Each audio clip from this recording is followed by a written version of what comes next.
Welcome, everybody, to the Awake and Sober podcast, a podcast about life in recovery through Christ. How are we all doing today?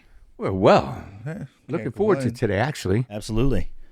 We're coming up on that season, the season of Thanksgiving. Thanksgiving. So what are we going to do then today? Are we going to eat turkey? Stuffing, mashed potatoes? I'm in. Did you cook? I didn't cook. Did you cook? You know what? Next week we'll just have a potluck. There you go. All right. Yeah, we'll all just bring something to eat and be asleep by the time we get I'm in. Through. I am in. I'll eat while we're recording. It'll be all right. We'll be passed out. We'll get gravy all over the buttons. Get some chicken pot pie up in her. Oh, my goodness gracious. Stick to your bones. So today we're going to talk gratitude. Gratitude. Yeah. And I'm looking forward to it. What it means to show an attitude of gratitude. Nice. Not just an attitude of attitude. Not just attitude. Not just attitude, but Absolutely. attitude of gratitude. And I think looking into the plus side of what gratitude actually does for you in your recovery. There's a major play in our recovery. Oh, yeah. So I would say it's one of the most important things in your recovery. Be thankful for what you've been through and what you got now. And yeah. The way we think determines a lot. Yeah. I mean, it really does. And we've done shows on that, on how we think.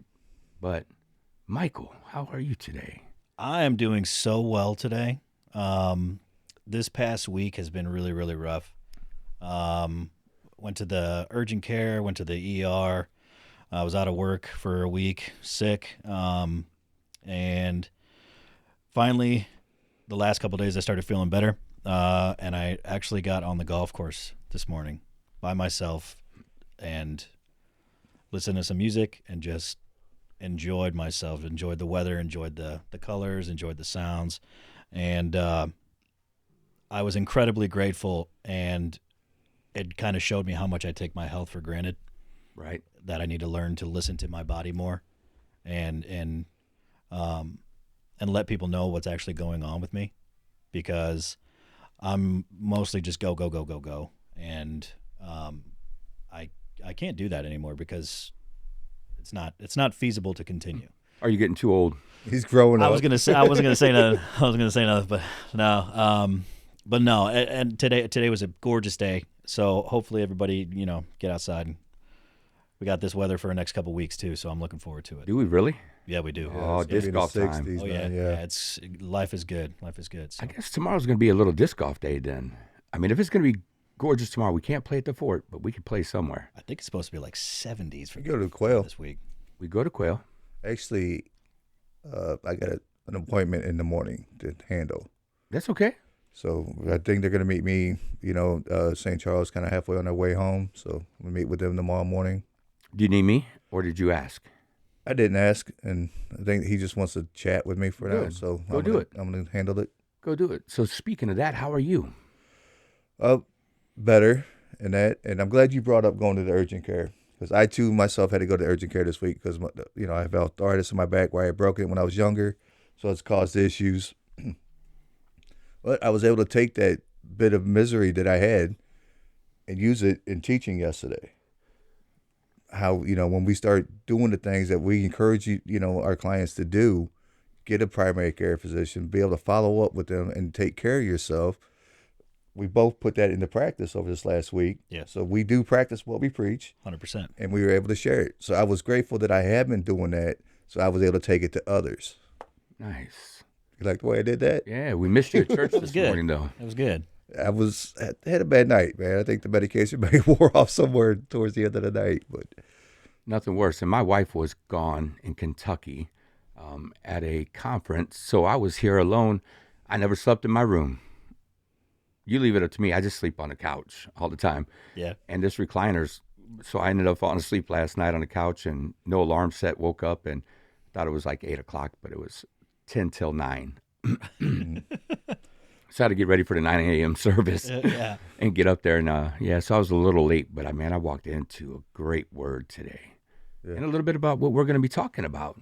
It's that season. Everybody's going to talk about gratitude, and it's something that I know we like to talk about outside of just Thanksgiving, but having an attitude of gratitude.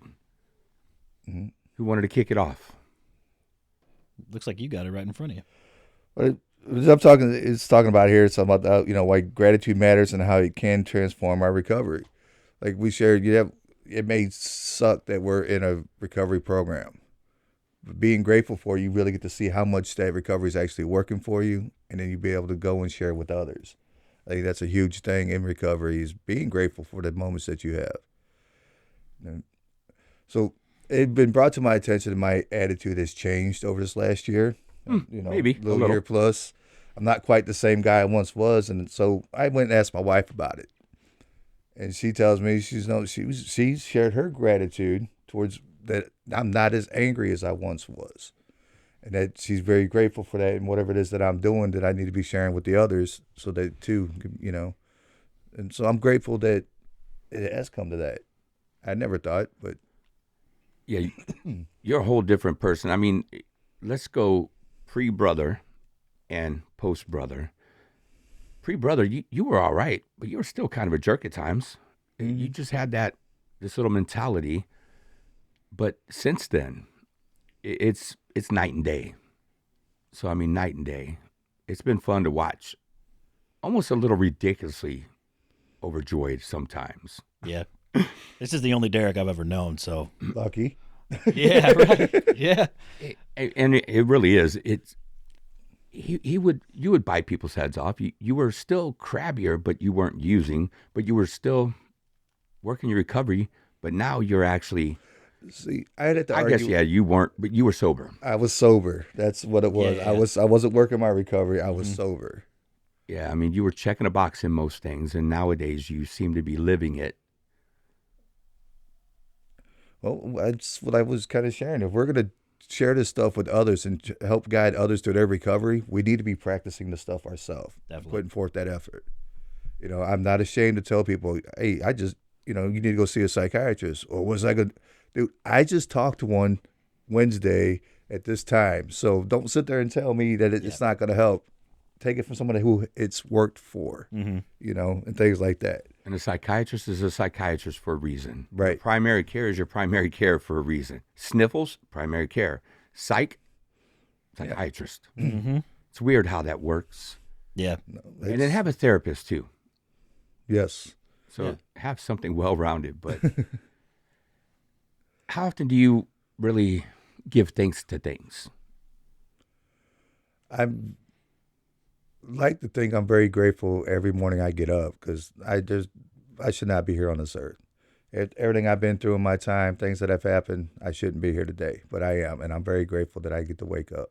So what does that look like then? The way I show my gratitude for waking up is I go forth throughout the day doing everything I can to make it a good day. Make the best out of what was given to me. Even if it's stormy and rainy outside, it's going to be a good day.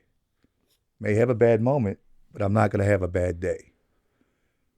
Because that's my way of showing gratitude for being able to wake up another day and live.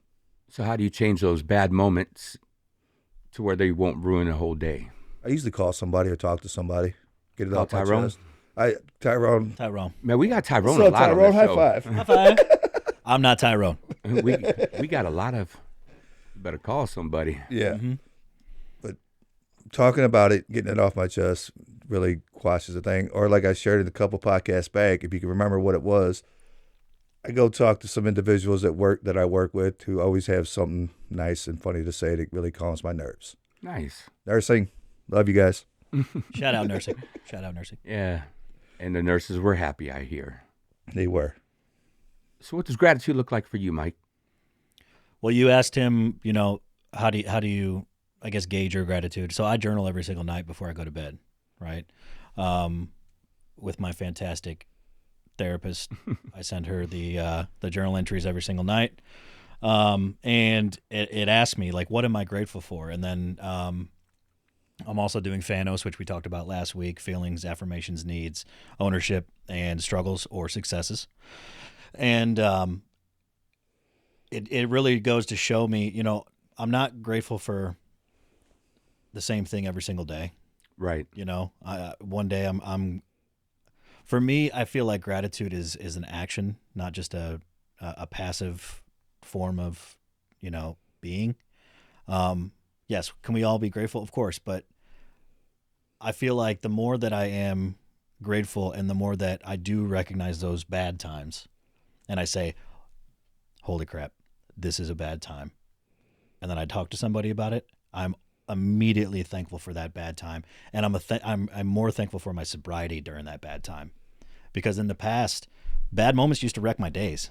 Hell, they used to wreck my weeks, no, like straight up. And I in early recovery, I heard I have bad moments, not bad days anymore, and that changed my outlook completely. And then I started living a little bit more grateful, and all of the crap I put into the world for the first, while I was using 17 years of active use. Um, I'm thankful for those moments. I'm thankful for all those failed relationships. I'm thankful for all those friendships that kind of slipped away. I'm thankful for the jail time. I'm thankful for the law. I'm thankful for everything because without those things and without those trials, I wouldn't be the person I am today. So I'm actively grateful at all times. And do I slip sometimes? Of course. We all do, right? I'm human. We're all human. But the more I can say, okay, I'm having a bad time, I need to talk to somebody, the more I can really process what that means to be grateful. I like the way you put that. You kind of put like gratitude's a verb. Yeah, right. You know. Yeah, and I think a lot of things that we talk about, like love actively, don't love passively. Like I feel like love is a verb as well. Yes. It's not just something that you have in your heart. I think it's something that you show and you do. Love is definitely an action. Right. It's not a feeling. Yeah. You can act your way into it. I mean, you could end up feeling because of how much you put into it. Mm-hmm. So, and I like to tell Christina, I want to love you better today than I did yesterday. If it was just a feeling, I can't. But since it's an action, mm-hmm. that means I can. Mm-hmm. And so what am I doing to love my wife well? And so in this, what am I doing to be grateful for? Mm-hmm. I like that you work, you show it, with the people that you meet with. And there's different ways that we could do it. Me, I like to write. What do you write with? Oh man, I write with a beautiful tactile turn that has a great refill in it now. Never tried the V7. Yeah. So, but a tactile turn pen, man, I journal my butt off. If you look at, and it's pretty neat, I have it here right now. I have 4. I have 5 notebooks in this one cover. So I got one on the back, and then I got one of them is empty. Oh no, one. and they're all for different things. Like Yeah, I have right. one for messages. I have one for random thoughts throughout the day. Keeping up if I did something wrong and I might have to make that right later. All of them have a different purpose, except for I just got this new one inside. That's a thicker one. I like it. Yeah. Is that your way of working step 10? Do what? Yes. Constantly doing a daily inventory on everything you do? Yeah. So if it's questionable, like if I said something, I'm like, I need to run through this, and I might have to. I'll write it down. I love to write. I don't know why. I just do. But for me, it's the why. Why do you show mercy and grace throughout the day? Why are you wanting to live out your gratitude? And for me, whenever I write what I'm grateful for, I put why. Because the thing is, you can send me a gratitude list and say, I'm grateful for this, this, this, and this.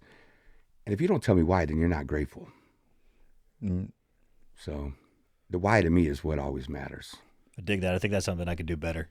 I could do more of. Recognizing your why? Recognizing the why. Like, I'm thankful for this, or I'm grateful for this. Why? Don't I'm just put it grateful there. that I woke up. But why am I truly grateful that I woke up? Because I'll tell you what, I'd rather be in heaven with my father. But why am I grateful? Because I get to serve my wife. I get to serve others in our community. And I get another chance to share the gospel with somebody that we haven't yet. It's an awesome opportunity. But if I just say, well, I'm grateful for my dog. No, I'm not. I got to feed the thing. It barks when people come over. I'm not Traps really all over the grateful house. for it. But if I know the why, I could truly be grateful. Yeah. I am grateful for my dog, and I'll tell you why. Because there'll be times I'll be upset, and he knows it, and he'll come lay his head right there on my knee and let me know he's there for me. Mm-hmm. And that I am grateful that I have him for that. But if you just say you're grateful for Buddy, or you say I'm grateful for Buddy and here's why, it changes your attitude on the inside. Your heart really smiles which it don't, because I said I'm grateful for my dog. No, I'm grateful for Buddy because this is why. Right. That why is what changes us. That's what I'm grateful when I wake up in the morning, because I get to go and take everything that people have helped me with and return it to other individuals. Paying it forward, I guess, with every, Yeah. I'm where I'm at today because people have helped me. Therefore, I'm not going to stop helping people. Mm-hmm. So I'm grateful that I get to wake up and do that. That's why I'm grateful for waking up. Another link in a chain, man. So now, in our message today at church, he was talking about how easy it is to forget the pain that we've been through. And it's funny, man. It was a recovery message without it being a recovery. Matter of fact, down here, right down here, I wrote 12-step. Here it is. We can only keep what we have by giving it away, Mm-hmm. And so it was a whole message on it. What happens to us if we forget the pain? We go back to the same behaviors that got us there. Yeah. RTP, baby. Yeah. Remember the pain. It's, when they said that to me at the beginning, I'm like, I don't want to remember this garbage. Yeah, right. Yeah. And now I'm like, ooh, I need a newcomer real quick. I think I might be forgetting. So my inner forgetter yeah, is being activated. Right. Yeah. Remember the pain? Yeah, it's a real thing. We all have built-in forgetters if we stop doing them. Weren't you here for that when he was talking? Did you Because not? then 2 weeks later, whenever he was trying to figure out, he didn't remember Yeah. what it was called. I forgot my forgetter. Yeah. My cousin came to town a couple weeks That ago. might have been the day I was sick. You might have been, yeah. The But inner forgetter. she's in recovery. She's been in long-term recovery for over a decade now, and she said, I have a built-in forgetter. If I stop doing the things that got me to where I am, I'm going to go back to Things that got me where I started. things that got me where I was. Yeah. So, oh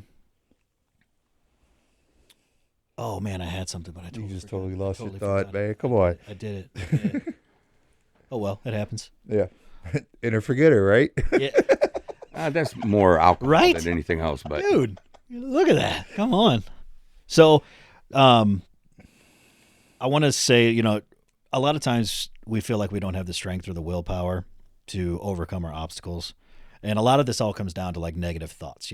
Gratitude is a way of changing the way we think from negative to a positive aspect. We'll get caught up in, anger, self-doubt, hopelessness. But if we can maintain a sense of gratitude, we can stay focused on what is important, right? And find strength in difficult times.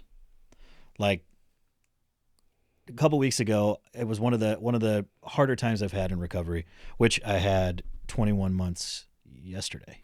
congrats, my brother. Thank you very much. And it was, almost 2 years, and I have, we all have trials, right, and struggles. And it was one of the first times that I actually thought about drinking, and it was cool because it was like I was grateful for the fact that I was thinking about drinking, which is crazy, because to me that is what Remember the Pain feels like. It's like it's still there, and I know that if I have one, I'm going to wind up exactly where I was. And One that's is all it too takes. many, and 1,000 is not enough. That is so true. So 2 Corinthians 12:9-10, then it says, "But he said to me, my grace is sufficient for you, for my power is made perfect in weakness. Therefore I will boast all the more gladly about my weaknesses, so that Christ's power may rest on me." So there we go. We don't have enough power. We don't have enough strength. We don't have enough willpower without God. And we should be grateful for that. And then some. And then some. But it all starts with the way we think. So you can go back to CBT or any of it. I mean, Yeah. it all starts with the way that we think. Mm-hmm. If I could wake up and be grateful, or I wake up and I could be a crabby old man, it's going to dictate my day. Right. It even goes on a scientific note here. It says that there's been a research paper done that the more grateful you are about things, the less anxiety and depression seem to affect you. Great gratitude and happiness are correlated completely. That was a couple episodes back. Yeah. Find out who said that and can let us know. And I was going to say something else to it, but go ahead. It's going to be a show of forgetfulness today. And I'm grateful that I'm alive and I have a brain to be able to forget things. There you go. One of the best things about being positive is obviously your self-esteem. For the people that are listening and for the men in this room, at one point our self-esteem was an all-time low. just completely worthless, hopeless, completely just existing, not even living, just existing. I know that's where I was, at least. Right. You know, and I didn't like myself. I think we talked about it a couple weeks ago or even last week. It's like I hated myself. No one hates me more than I do, until I started being grateful for what I actually do have, not what I want. That's when my mindset changed. It's like, do I want a big house and fancy car? Yeah, cool. That'd be great. But what do I got? I got a roof over my head. I got food in my belly. I got air in my lungs. I got a great family that loves me. I got a great girlfriend. I got a cool dog. Yeah. We'll throw that dog back in there. But that's what I have. It's not, I'm not worried about the feelings of what I want. I'm worried about the facts of what I have. Facts over feelings every single time. Right. So I know what I was going to say too. Yeah, go back. Yeah. With the gratitude, they show that writing 5 minutes a day is equal to your employer doubling your salary. Harvard and the Psychological Association did a study, and I know that there's a bunch of other studies, but there's not a study that says writing about gratitude for 5 minutes a day does this much harm. Every study is about the positives that come out of it. I mean, if it could give you the same happiness as somebody doubling your salary, come on, 5 minutes a day. But that's where the why comes in. I couldn't write a gratitude list for 5 minutes, but I could write something that I'm grateful for, and I could write 5 minutes for that. Like I sat there one time in church, and I was going to make a gratitude list with the whys, and all I did is stayed on Christina the entire time. I'm like, man, I wrote like 4 pages of why I'm grateful for her. So we could write it, but we just have to get into that why. Mm-hmm. So I want to read another scripture. I want to talk about one real quick, because the things you keep going into, Mike, just ties straight into it. And so it's going to come from Mark 6. Where did I put it? 30 through the end of the feeding of the 5,000. Now I got to find it, but I'll let you talk for a minute. I'm going to find my scripture and then I'll go into it. So one of the sayings about gratitude from Maya Angelou. I mean, that woman could talk. I love to hear things that she has to say. But she says, being present in all things and be thankful for all things. I guess the more gratitude we show, the more present we are in our relationships, our recovery, our job, things we do. The more grateful we are towards things, the more present we are in these things, and the better we do at stuff. The more mindful we are. Absolutely. Yeah. I like the way she talks. I guess I'm going to have to be grateful today, aren't I? For what? Actually, I'm grateful that I made it to the service today. Yeah. I'd have been mad missing that one. Matter of fact, I think I missed probably 2 minutes of his talk, and I'll watch it. I'll watch the whole thing again. It was that good. It is worth it to watch it. So this is the feeding of the 5,000. The apostles gathered around Jesus, reported to him all they had done and taught. Then because so many people were coming and going that they did not even have a chance to eat, he said to them, come with me by yourselves to a quiet place and get some rest. So they went away themselves on the boat to a solitary place, but many who saw them leaving recognized them and ran on foot from all the towns around there, and they got ahead of them. So when Jesus landed and saw a huge crowd, he had compassion on them because they were like sheep without a shepherd. So he began teaching them many things. And by this time it was late in the day, so his disciples came to him and said, hey, this is a remote place, they said, and it's already very late. Send the people away so that they can go to the surrounding countryside and the villages and buy themselves something to eat. But he answered, you give them something to eat. And we'll stop there, but we'll pick it up later. How would that be, man? These people started running from, and it was 5,000 men is what Scripture tells us, right? So then if you got wives and children and everything else, I mean, how many people are really there? So yeah, so every man had a wife, and the average family was 2 children. So you're looking at like 20,000 people. That's, I mean, how many seats are at Busch Stadium? 47. 47,000. Mm-hmm. Okay, so Yeah, you're looking so at half half of of Busch- Busch Half of Stadium. Busch Stadium. I mean, look at Centene Ice, where the Blues play. That's 20,000 seats. So that full stadium. Yeah, and Jesus says to his disciples, no, you go feed them. You know, How are we gonna feed 20,000 people? it's like, what do we have? We don't have anything. We don't have anything to give them. And his lessons really started there. And so as you look up some other stuff, I'm going to go into some more in just a minute, but I just had to leave it there just because how would that be? How hungry were the people leaving the villages to run? How hungry for Jesus were the people leaving the villages to run and get ahead of the boat, to go around the lake, and they ran ahead of him. How hungry were they for Jesus? When we talking about a lake, we talking about the Sea of Galilee, right?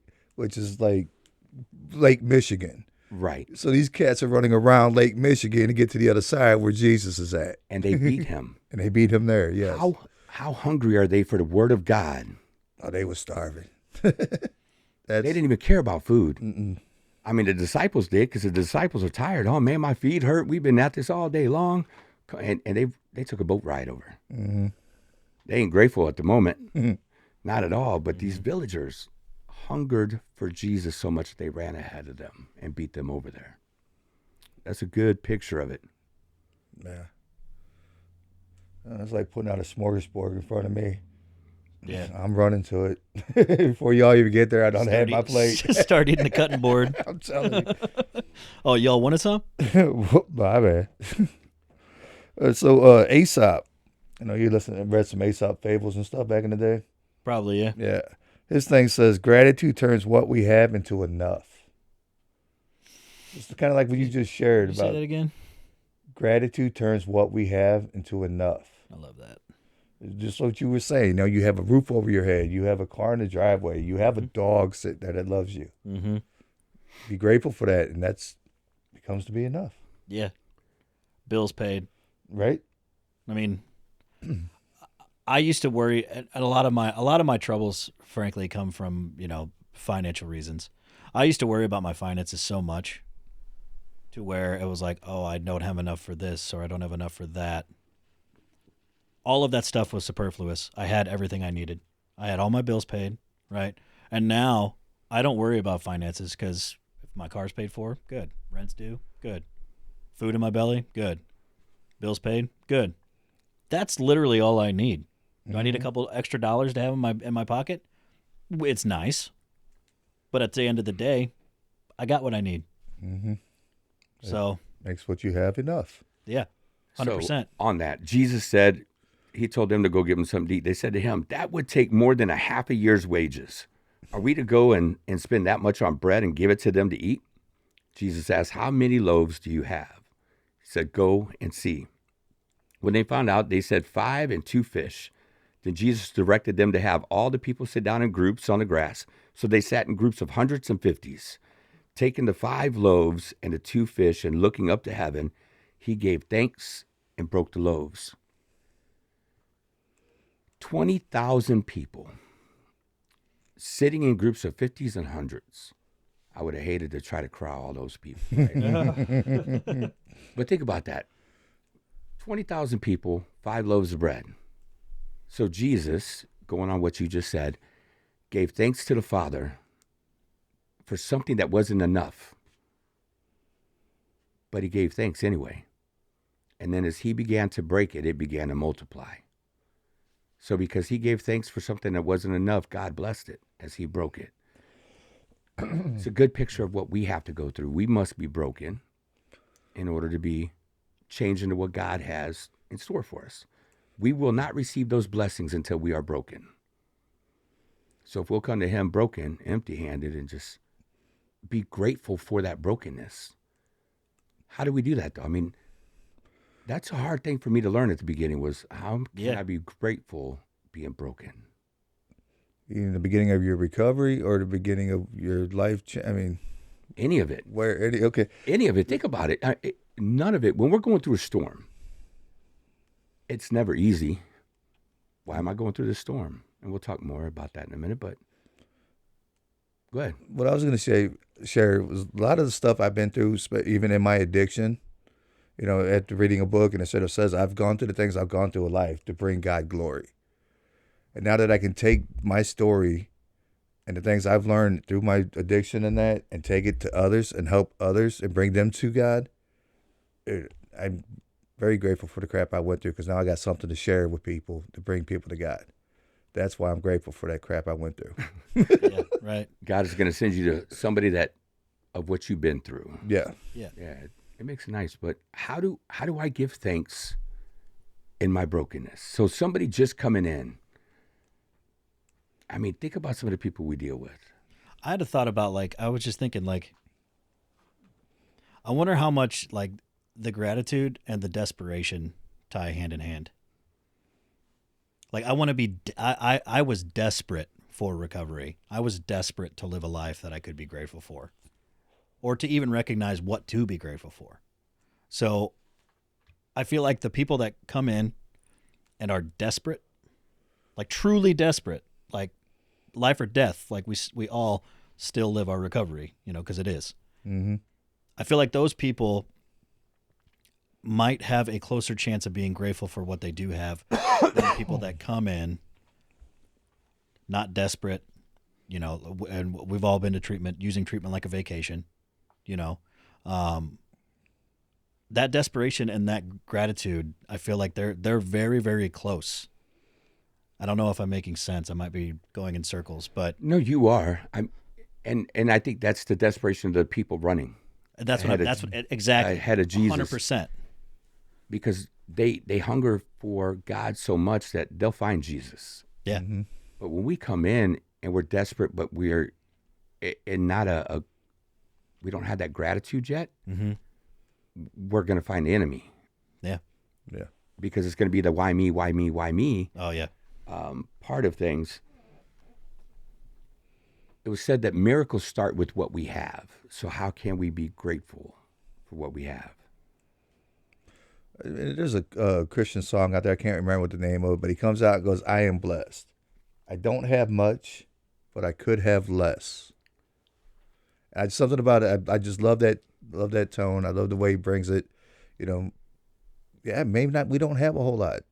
We think we don't have enough to be thankful for, but be thankful for what we do have, because we could have less. It could always be worse, and I would say that to everybody that would come in, a new client, if I'm just meeting them, or when I was counseling. It's like, you're here. You have an opportunity now. And if, let's say, people come and then they go out and then they come back, you made it back. How many people can say that they did?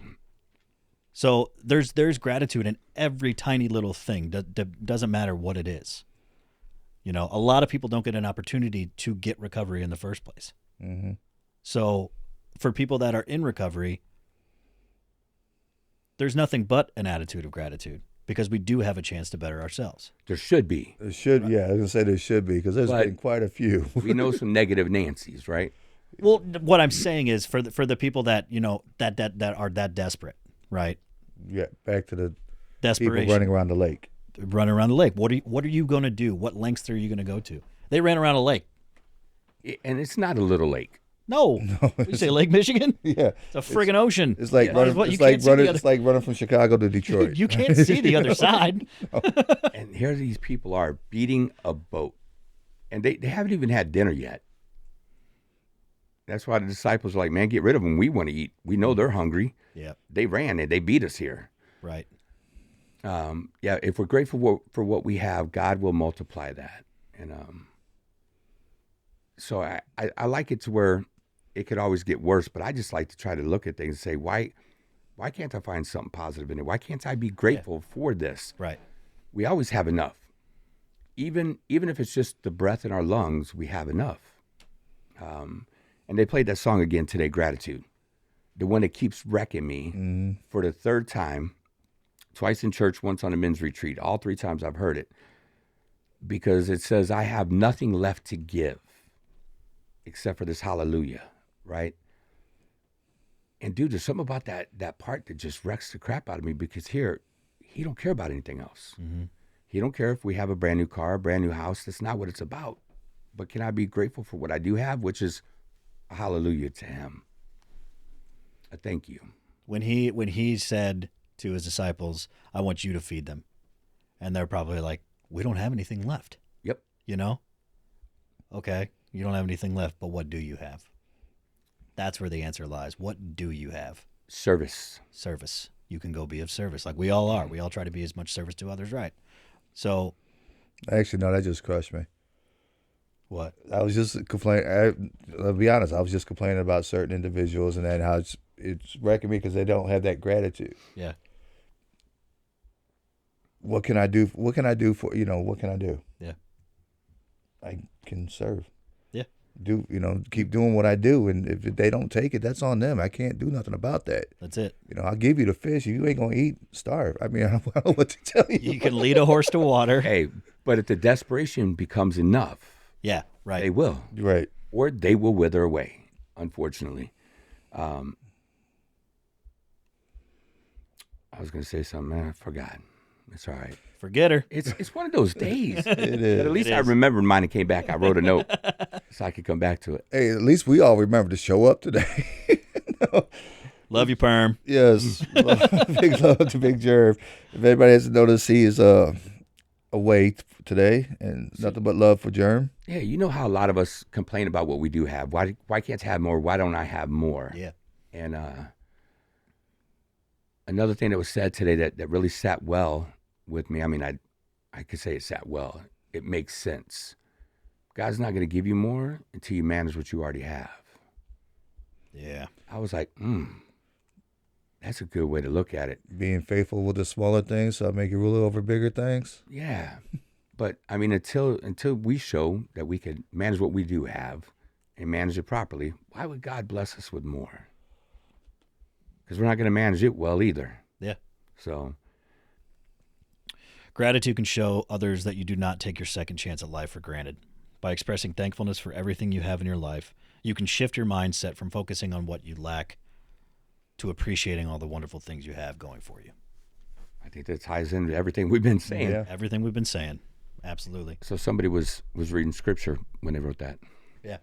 Well, it's funny because, I mean, I said that this morning, like I took for granted my health. I just always thought like, I rarely get sick.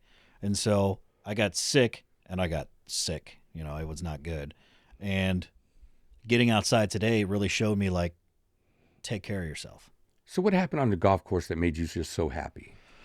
Well, number one, I haven't played in a while. It's been a couple weeks, maybe 3. And the other thing is I was out there and I was alone. I was just at peace and I could be by myself. I played okay. I didn't play great. But I had that constant mental conversation going on like, okay, forget that last one, it's on the next one. Forget that last one, it's on to the next one. What can I do right this time to make my wherever I'm at a better situation? What can I do to improve my situation? So and that, I always say that, that's for me, that's life. You get knocked down. What can you do to make yourself better? And I love a 270-yard drive down the pipe. I needed this big time. I did need that big time. Yeah. One of the best drives I've hit on that hole that I can remember. And it was just like, this is what it's all about. Because I literally drive down the cart path and I am smack dab in the middle of the fairway. And then my next shot goes straight into the sand. I don't even care because I'm literally 235 yards out, straight down the pipe. So grateful for what you do have. Absolutely. When I seen it come across and I actually had something typed, I had to delete it. I had something typed back to you, Yeah. and I just didn't hit send, of course. I knew you probably did because I knew you were in service. But here's this picture out there right after this little drive, and I think that's so cool, though. I mean, you said it before in the podcast that you could have all these horrible shots, but that one good shot is enough. That's it. Yeah. Keep you coming back. Some of the most grateful people that you know, who are they? Man, that's a good question. Number one, I would say my mom. Well, I didn't mean by name. Well, you could do that by name, but I meant Oh, so just like, some of the most grateful people that Oh, you yeah. know. yeah. They all have one thing in common. The higher power of Jesus Christ. Well, that too. But they've all been broken. Yeah. They've all been through hell. People in recovery. People in recovery, but I mean, even those that, well, the Bible is recovery, but 90% of the Bible is recovery. But it's always the broken people, the ones that have been to hell, and they don't want to go back. Mm-hmm. Are some of the most blessed people I know. I will always say, man, you bring some of us into a church, we know Jesus. Yeah. We know Jesus on a different level because of what we've already been to hell. Jesus came and rescued us, brought us up out of hell, and gave us another chance. So yeah, we're going to be grateful. Oh yeah, very grateful, because I truly feel that a lot of times I don't deserve to be here. He thought differently, and I'm grateful for the fact I'm still here and doing what I do today. And we tie it all into mental health. So a lot of those people that you just said, and I know this because I was one of them. A lot of those people always have a smile on, no matter how hard life is, because they have seen that darkness. They have been down in that hole. So I always say, show some gratitude and check how those people are doing. Check your friends out. Check your friends out who seem like they got everything going right, because I guarantee you that person might be struggling with something. I know I was a lot of the time. I was always trying to make everybody else happy because I was so sad. You know what I mean? I was trying to live vicariously through other people. So check the people that seem like everything's good. And don't let them get away with I'm fine. not just on, but with simplicity. Do not let them get away with it. Dig, ask. Yeah. Look, man, I was in a bad place not long ago. Nobody knew it until afterwards, really. I mean, I was in a pretty dark place, so it's easy to hide. Yeah. And if you ask the right questions, you'll know. So, yeah, check on them. Make sure they're good. Take them out to eat. Food always makes things better. Oh yeah. Opens up the floor completely. Yeah. I don't ever like meeting if I have to meet a hard case, I'd rather do it over food. Yeah. Derek remembered that when we went to go visit his brother. Everything needs to be done over food. Oh, I'm not gonna meet with my other family member tomorrow. We're going to stop off and get something to eat. Oh, yeah. We're going to First Watch. It's like a universal icebreaker. See, and I love this as you go on to the next piece. It says, if God allows you to be broken, or Steve said this from the pulpit, if God allows you to be broken, he isn't doing it to hurt you. He's doing it to bless you. And I'm like, if he allows you to be broken, now he's not going to cause those bad things, but if he's going to allow you to be broken, there's that lesson through it. He is going to bless you through that. Mm-hmm. And most of the time it's that way we could turn around and bless somebody else. And right after that, he says, the blessing only passes through your hands, but it didn't come from your hands. So the blessing passes through us, but comes from Jesus. What's that tell you? 12 step? Yeah. Yep. We could only keep what we have by giving it away. I mean, that's the first thing I thought of. Freely. Yeah, because we are going to give it away. It passes through us, but it doesn't come from us. Yeah. I love it. I love the fact that it allows you to be broken. And I talked about this a little bit before, and I want to mention it because I think this is really, really awesome. It's a centuries-old art from Japan. It's called kintsugi, and it's basically part of a philosophy of embracing the beauty of human flaws. Okay, so kintsugi is, let's say a pot breaks. What they do was, instead of just, like we do a lot, just shoveling it away, right? They would mend it with gold, silver, platinum, to really accentuate the differences and the broken and the flaws in each individual. So the more we express our gratitude for the flaws that we have been blessed with, the better that we can learn to understand and love through Christ. Like, that is, because no one in here is infallible. Everyone is completely flawed. But we can respect and we can be grateful for those flaws. Yeah. That's beautiful. But also, once we're broken, then he will shape us and mold us into what he wants us to be. Right. Now, you said something else, though, too, to go along with. Yeah. Since I think it was what they used the term was a jar of clay. And they say that's what we are as vessels of God. We are jars of clay. If you put that light inside of a solid jar, that light only shines one direction. But if that jar has been broken and rebuilt back together, it's got all these little cracks and holes in it and stuff that light can shine out of. So it shines in all directions.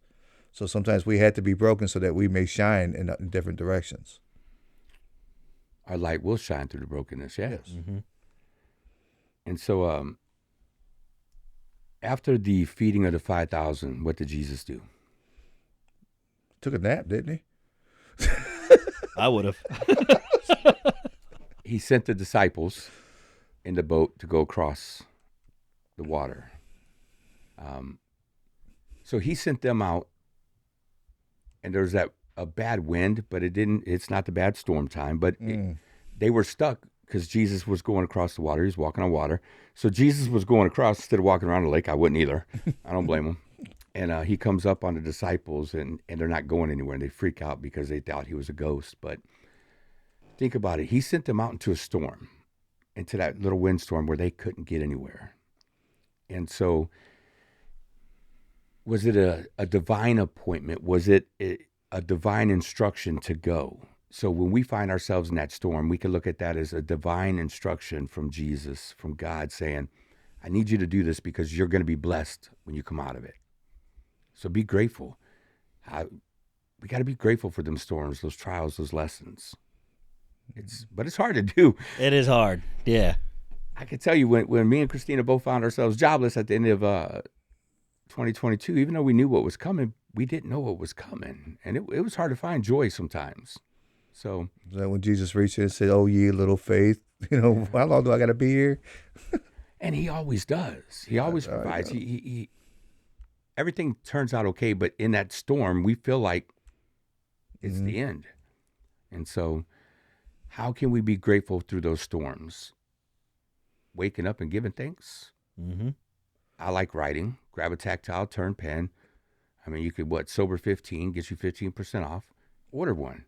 Find how much you like writing with a good instrument and see if you can't write for 5 minutes a day. So, talking about being in a storm, being grateful for the storms. And I want to wrap up with what I love this, and I've told this to a lot of people, especially when I was running groups. You guys know the difference between a cow and a buffalo? No. No. Okay, that was the answer I was looking for. Okay. So, I mean, a cow you get milk from? yeah. No. You get milk from a buffalo too. Just don't taste as good. Go ahead. Sure. Yeah. So when storms come in, and this guy, he grew up in Colorado, so when storms come in, they usually come in from the west to the east, right?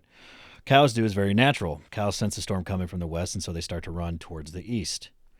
Well, if you know anything about cows, they're slow, right? They're not fast. So basically, the storm catches up with them, and they continue to run with the storm, right? So that is maximizing the amount of damage and let's cause for us, emotional